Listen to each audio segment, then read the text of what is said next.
We saw in the news bulletin they were in for an hour and said we will be issuing a statement later on. What are you hearing?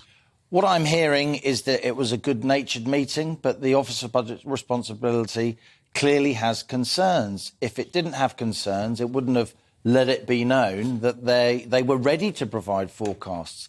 Look, this is a murky area and everyone's wise in retrospect, but the Office of Budget Responsibility, the Treasury watchdog, it's mandated to do 2 big forecasting exercises a year. And it did one back in March when Rishi Sunak gave his budget. God, that seems like a long time ago. Spring statement. Yeah, that seems like so long ago. And it kind of makes sense to wait to do the second one until the end of the year, until we know how much this energy price cap is going to cost. That was the big, gorilla in the room when it came to this spring statement, sure. this mini budget. Yeah. And to remind folk at home, because it is such a crucial point, much, much bigger than any tax cuts in the budget. Huge. It could cost £150 billion, £200 billion.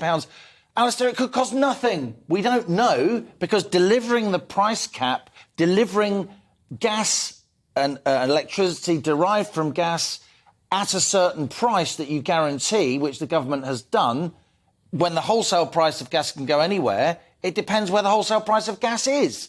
But as it happened, the markets, or particularly the commentariat and then the markets, decided, understandably in some sense, to alight on the top rate of tax cuts. And after that, the response to the mini-statement became extremely political, in my view. Well, half the commentariat have got their own political agenda anyway, so let's forget them. Let's look at what really matters to you, me and every other person sitting out there, as we see for folk listening on radio, the Chancellor of the Exchequer, Kwasi Kwarteng. That is him actually delivering the budget exactly a week ago. There he is, sitting there, got all the numbers, but the numbers he hasn't got are the Office for Budget Responsibility. Now, the ones that matter are the money markets, the people who set rates of interest that the Bank of England, in many respects these days, react to rather than lead, and the value of the pound, etc. What's their judgment on what they're hearing? Well, believe it or not, despite the rollercoaster ride we've had since Kwasi Kwarteng delivered that budget, not budget, as we must call it, the dollar back then was $1.08. That's where the pound was. And now, as we speak, it's $1.11. So even though it went down, it's now more than fully recovered compared to where it was at the time of the mini-budget. More importantly, the money markets, where the government sells debt, government debt is called gilts, because they were gilt-edged. The old government... Nothing can go wrong. The government bonds, they literally used to be edged in gold to convey the idea that we are... Great Britain, we repay our debts as we bestride the world. This phrase goes back for centuries. The gilt yield, how much it costs the government to borrow, that's fallen from way over 4.5%, Alastair, down to around 4% as we currently speak. Now, that's partly because the Bank of England did do that emergency tweak to the bond market, that intervention earlier this week. Not an emergency interest rate rise, which would have been extremely dramatic, but it still took action, as you'll understand, in between its normal scheduled meetings, which are roughly one a month. As it turns out, ironically, there is no meeting scheduled in October. So the next meeting is actually early November. It may be that we see more emergency action, but for now at least, that Bank of England intervention plus the government getting out there and actually starting to talk and explain, still not enough in my view, but it's calmed the markets for now.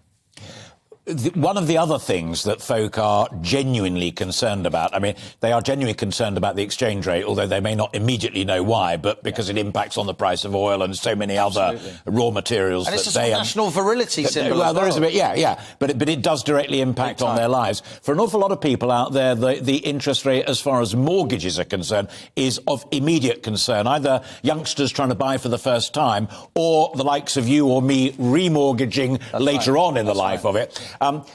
Does what's happened in the money markets today and that yield on gilts impact on what the mortgage companies and the banks are going to be doing if you or I or anybody goes a rat-a-tat-tat this morning?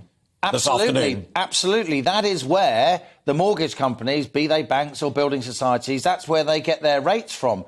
Look, the Bank of England sets a base rate, and then you have the rate that the government borrows at, which is kind of the lowest actual implemented rate in the economy. And then all the banks, they put their margins on depending on the risk that the particular borrower poses. There's a kind of staircase of credit, if you like. It's the phrase that they use. So where the 10-year gilt yield absolutely drives where the mortgages are set. And as it happens, Alastair, there are 11 million mortgages outstanding.